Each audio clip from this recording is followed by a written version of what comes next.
안녕하세요. 여행하는 할망입니다. 저는 지금 튀르키예 안탈리아에 있습니다. 오늘 이 영상에서는 제가 그 베트남 여행 40일 동안 돈을 얼마를 썼는지에 관련된 정산하려고 하고 있습니다. 지금 여기는 저희가 지금 튀르키예 여행 중이거든요. 그래서 튀르키예 마지막 도시예요. 이스탄불 거쳐서 괴렘에 갔다가 안탈리아에 와 있는데 지금 여기 안탈리아에 있는 에어비앤비 숙소입니다. 자, 그러면 이번에도 트라비 포켓에 의해서 얼마를 썼는지 살펴보도록 하겠습니다. 베트남에서 돈을 얼마 썼는지에 관련된 이야기 바로 들어가도록 하겠습니다. 베트남에서는 대략 한 2개 부분으로 나누어서 저는 정리를 하려고 합니다. 왜냐하면 처음에 1월달 22일 날 치앙마이 석 달 살기 여행을 끝내고 하노이로 들어갔잖아요. 그래서 하노이에서 6박을 하고 그리고 비행기를 타고 후에로 갔다가 후에에서 호이안 갔다 다낭 갔다 여행한 것이 있거든요. 그래서 그거는 11박 12일 여행을 했는데 총 경비는 160만 원 정도 들었습니다. 이 중에서 가장 크게 들은 것이 교통비예요. 55만 2천 원 들었고 그 다음에 이제 식비 36만 2천 원. 먼저 제일 많이 들은 것이 교통비죠. 교통비에는 2번의 항공료가 포함이 되어 있습니다. 그래서 치앙마이 사리를 끝내고 하노이로 넘어갔을 때 2명이 짐 포함해서 에어아시아 타고 건너갔거든요. 그래서 그때 20만 4천 원을 썼고 그 다음에 하노이에서 후에로 넘어갈 때 역시 짐 포함해서 그때는 비에젯 타고 갔습니다. 13만 3천 원 들어서 두 구간의 항공료가 33만 7천 원이라서 그것이 들어가 있으니까 그걸 빼면 나머지 20여만 원 정도 있는데 그랩 택시 비용이 굉장히 많이 들었습니다. 사실은 치앙마이 있을 때는 저희는 주로 맥심이나 볼트를 타고 다녔거든요. 그랬는데 맥심 볼트는 생각보다 돈이 그렇게 많이 안 들어서 베트남에서도 그랩 공유 택시를 탈 때 소소한 비용이라고 생각을 했어요. 근데 그 소소한 비용이 쌓이니까 그것도 만만치 않더라고요. 그래서 좀 많이 들었다라고 이렇게 되어 있습니다. 그 다음에 많이 든 것은 식비예요. 식비는 36만 2천 원이 들었는데 11박 10일 동안에 2인이 든 비용이기 때문에 사실 1일 3만 원이라고 한다면 뭐 커피값도 있고 그러니까 1일 3만 원이라고 한다면 사실 그게 가성비도 굉장히 좋았다라고 이렇게 얘기할 수 있을 것 같고요. 물론 하노이에서 6박 동안은 주방 시설이 있는 에어비앤비에서 있었기 때문에 숙소에서 장을 봐다가 한식을 만들어 먹고 그랬습니다. 뭐 슈퍼마켓 비용이라든지 과일을 사 먹은 비용이라든지 물, 뭐 맥주까지 다 포함되는 거니까 베트남 여행에서의 그 식비는 가성비가 굉장히 좋다라고 이렇게 보시면 좋겠고요. 그리고 그 다음에 세 번째로 많이 쓴 것이 숙박비입니다. 36만 1천 원이 들었는데요. 이 숙박비가 뭐 11박으로 이렇게 나눈다면 1박에 32,900원 정도 평균이 나오게 됩니다. 근데 그 중에서 가장 마음에 들었던 것은 호이안에 있는 호텔이에요. 그 호텔 굉장히 좋았습니다. 근데 구시가에서도 이렇게 붙어 있고 좋은 숙소였는데 가격은 단돈 38,600원이었어요. 아침 식사 포함이었고 그렇습니다. 그리고 그 다음에 이제 다낭에서 묵었던 숙소는 1박에 32,000원, 2박을 묵었는데 가격 차이는 얼마 안 나는데 호텔이 굉장히 중요합니다. 저는 근데 마음에 안 들었어요. 그래서 다낭 여행이 좀 시큰둥했던 그런 기억이 있습니다. 관광비가 12만 6천 원을 썼더라고요. 그러니까 님빈을 원래 가려고 했다가 후에로 한 달 살기를 하러 가는 바람에 님빈 일정이 없어졌습니다. 그래서 하노이에서 당일치기로 갔다 오는 그런 걸로 했어요. 그래서 그 당일치기로 갔다 오는 비용을 12만 6천 원 이 비용입니다. 클룩에서 예약해서 다녀왔는데 대만족이었습니다. 하롱베이에 버금가는 그런 경치를 자랑하는 그런 곳이었습니다. 그리고 기타 비용으로 12만 3,000원을 썼는데요. 이 기타 비용은 이심을 산다든지 유심을 산다든지 마사지를 받는다든지 뭐 이런 비용인데, 이 마사지 비용이 꽤 들었죠. 그런데도 불구하고 마사지를 몇 번 받았나? 하나, 둘, 셋, 세 번 받았는데 둘이서 122,000원밖에 안 들었다라고 하는 거는 가성비가 굉장히 좋다라고 하는 거예요. 그리고 그 다음에 하노이에서 쇼핑을 하게 됩니다. 왜냐하면 치앙마이에서 하노이를 넘어오는 비행기를 탔는데, 그 비행기에서 아마 수화물 처리하다 가방을 어떻게 한 모양입니다. 그래서 하노이에서 후에로 가는 비행기를 타려고 짐을 꾸리다 보니까 바퀴 있는 부분에 뽀개졌더라고요. 그래서 아직 여행이 많이 남았는데 그러면 안 되잖아요. 그래서 그때 얼른 나가서 가방을 그냥 비슷한 거를 그냥 샀습니다. 그래서 가방 사는 비용과 그 다음에 치앙마이에서 사망한 텀블러를 사는 그런 비용이 들어가 있었다. 그래서 11박 12일 2인 베트남 여행 경비는 159만 4,200원이었다. 2인 경비인데 11박 12일이라서 저는 이렇게 많이 들 줄 몰랐어요. 생각보다 많이 들었다 라고 하는 그런 이야기입니다. 베트남이 예전에는 가성비 좋다라고 하는데, 식비는 가성비가 좋은 거 맞고요. 그랩 택시는 좀 비싼 것 같고, 그리고 음식은 입에 잘 맞는 것 같아서 추천하겠습니다. 이제 후에 한 달 살기와 사파 3일 얼마가 들었는지 잠시 후에 공개하도록 하겠습니다. 이번에는 남들이 다 후회 볼 거 없다고, 가도 후회 안 가도 후회라고 가지 말라고 말렸던 후회 한 달 살기 정산해 보도록 하겠습니다.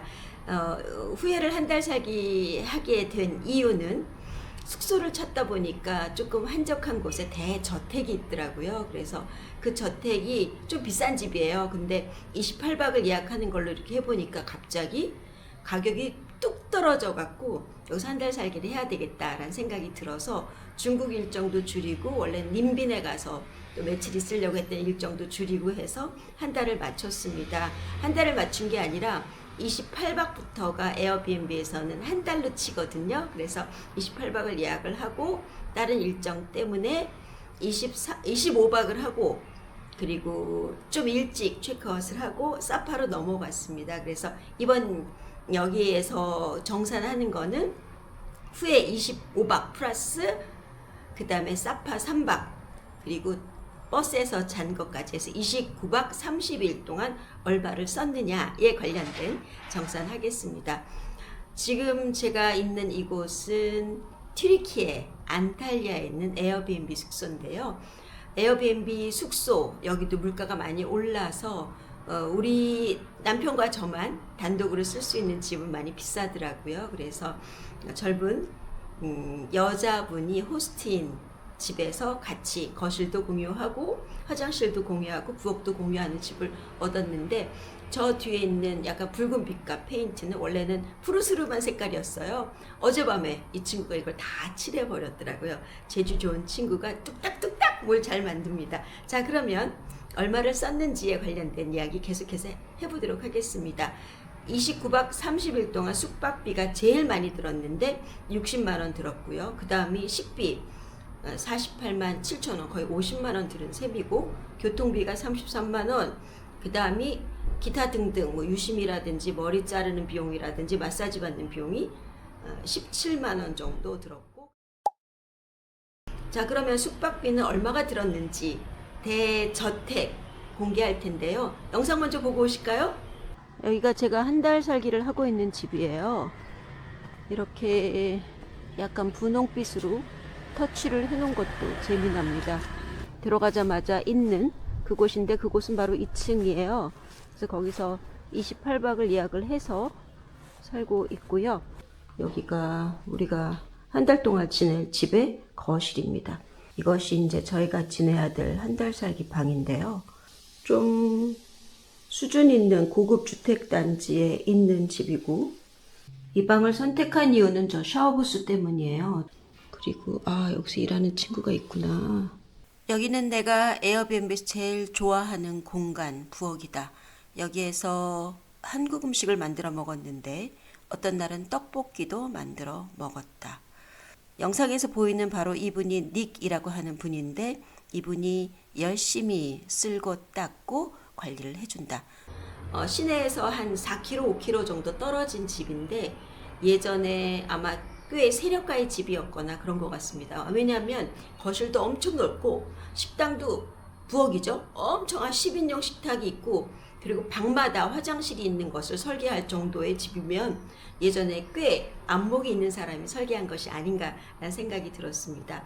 28박에 44만 원 밖에 안 했습니다. 그것도 둘이서 쓰는 거니까 얼마나 싸요? 그 다음에 사파로 넘어가서 에덴 부티크 호텔 묵었습니다. 원래는 조금 별로인 숙소를 잡았다가 에어비앤비 숙소 럭셔리한데 너무 꽂은 대로 가면 마음이 좀 안 좋을까봐 그냥 그거 취소하고 1박에 55,000원짜리 에덴 부티크 호텔 예약을 했는데 그 호텔도 되게 좋았어요.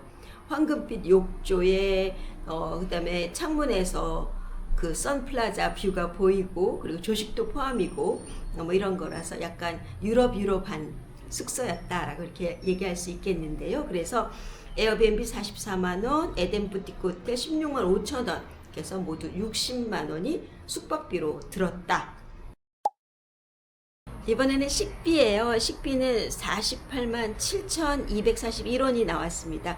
식비는 집에서 주로 해먹기도 하고 그리고 좀 괜찮은 프랑스 레스토랑 같은 데 가서 남편 생일이라서 플렉스 하기도 하고 그랬던 비용이거든요. 근데 베트남이 굉장히 좋은 이유는 뭐냐 하면 아무 음식점이나 들어가도 샹차이라고 하는 고수풀만 빼면 다 먹을 만하다고 하는 것이에요. 한국 사람에게 거부감 1도 없는 그런 음식들이 있고 그 다음에 시장에 가면 식자재 구하기가 너무 좋습니다. 그래서 그걸 사다가 해 먹으면 좋고 그래서 저희는 이렇게 두부 같은 거 많이 사다가 해 먹었습니다. 그래서 식비가 사실은 사파에서 좀 많이 썼죠. 왜냐하면 사파는 주방시설이 없는 곳이니까.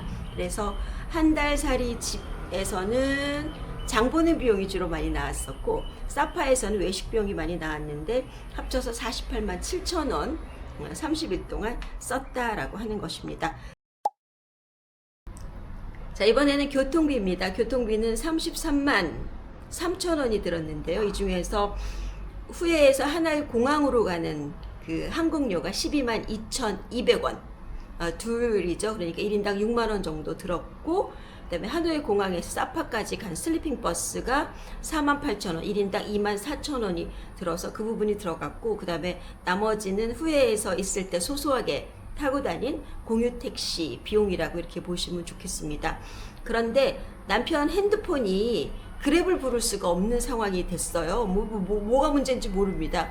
아마도 아이폰하고 뭐가 잘 안 맞았던 모양이에요. 그래서 남편이 어떻게 찾아내고 비택시라고 하는 공유 택시를 어플을 깔았어요. 근데 이게 그랩 택시보다 값이 반으로 뚝 떨어지더라고요. 그래서 여러분들도 혹시 베트남 여행을 계획하신다면 그랩 택시도 물론 설치를 하시고 비택시도 설치하면 가격이 좀 줄어들겠다라고 이렇게 얘기할 수 있겠습니다. 그 다음에 기타 등등 비용으로는 17만 원을 썼습니다. 27만 원에는 마사지 비용, 마사지도 꽤 여러 번 받았네요. 헤어커트 비용, 그리고 또 귀 청소하는 비용 뭐 이런 것들이 들어가 있었다라고 하는 겁니다. 과성비가 굉장히 좋아요. 그 다음에 이제 관광비예요. 관광비는 9만 원이 들었습니다. 이것은 그 무슨 늪을 가거나 아니면 후에 궁을 들어갈 때 사용하는 그런 비용. 그 다음에 또 우리가 후에 궁 가서는 옷을 갈아입고 전통 의상을 입고 돌아다녔었거든요. 네, 그런 비용들이 거기에 들어갔다 그렇게 보시면 좋겠습니다. 그리고 우리는 쇼핑은 거의 안 해요. 근데 그 전통 의상이 있습니다. 베트남에 소수민족이 있거든요. 거기에 흐몽족이 입은 치마, 주름 치마가 너무 예뻐서 그걸 샀는데 그 스커트가 어이구 20만 동이나 줬네요. 한국 돈으로 11,625원입니다. 자, 그러면 총 지출은 얼마냐라고 하는 것인데요. 총 지출은 170만 원입니다. 그러니까 169만 8천 원이에요. 169만 8천 원이라고 한다면 앞서서 말씀드렸던 호이안, 다낭, 뭐 하노이 쓴 것이 159만 원이었으니까 11박 12일과 29박 30일 차이가 딱 10만 원밖에 안 나는 거예요. 그래서 가성비 넘치는 여행을 하고 싶다라고 하면 이동해서 다니지 말고 한 달 살이를 하는 것을 추천드립니다. 제가 후에 한 달 살기를 추천하는 이유 딱 한 가지입니다. 가성비가 너무 좋다라고 하는 거죠. 그러니까 160만 원이 들었는데 그 중에 사파 비용을 이렇게 빼면 그거보다 더 떨어질 수가 있죠. 그러니까 두 분이서 같이 한 달 살기를 한다면 가성비 굉장히 좋고요. 그리고 사람들 거부감 전혀 없고요. 인터넷 빠르고 친절하고 그리고 한국에서 가깝다라고 하는 그런 이점이 있습니다. 좋은 점만 있느냐? 단점도 있습니다. 교통 지옥이에요. 크락션 너무 누르고 그 다음에 횡단보도 잘 안 지켜서 무단횡단하고 그런 일들이 있어서 귀가 좀 따가운 그런 일도 있습니다. 그리고 제일 나쁜 건 뭐냐 하면 카페에서도 담배를 펴요. 아무 데서나 담배를 펴서 흡연 인구가 많으니까 그거를 좀 감안하고 보시면 좋겠습니다. 저희는 여행이 좋아서 은퇴 후 여행을 다니고 있는 부부예요. 원래는 혼자 다니기 시작을 했는데 치앙마이부터 남편이 합류를 해서 치앙마이에서 같이 있다가 하노이를 거쳐서 호이안, 다낭, 후에 한 달 살기를 하고 사파를 거쳐서 중국 여행을 하고 한국으로 들어갔다가 다시 동유럽 여행으로 출발을 했습니다. 사실은 지금 이 영상 찍어주고 있는 것도 남편이거든요. 오늘 이 영상 속에서는 저희가 치앙마이 3달 살기를 끝내고 베트남 가서 40일 동안 있었던 경비 말씀을 드렸는데요. 159만 원 12박 경비였고 그 다음에 29박 30일 169만 원 경비였습니다. 여러분들이 한 달 살기를 할 때 참고하시라고 이렇게 오늘도 이 경비 정산하는 컨텐츠 찍어봤습니다. 오늘 영상이 유익했다면 구독, 좋아요, 알림 설정, 댓글도 부탁드리도록 하겠습니다. 튀르키예 여행 열심히 하고 튀르키예 영상도 잘 만들어 보도록 하겠습니다. 이상 튀르키예 안탈리아 에어비앤비 숙소에서 여행하는 할망이었습니다. 안녕히 계십시오.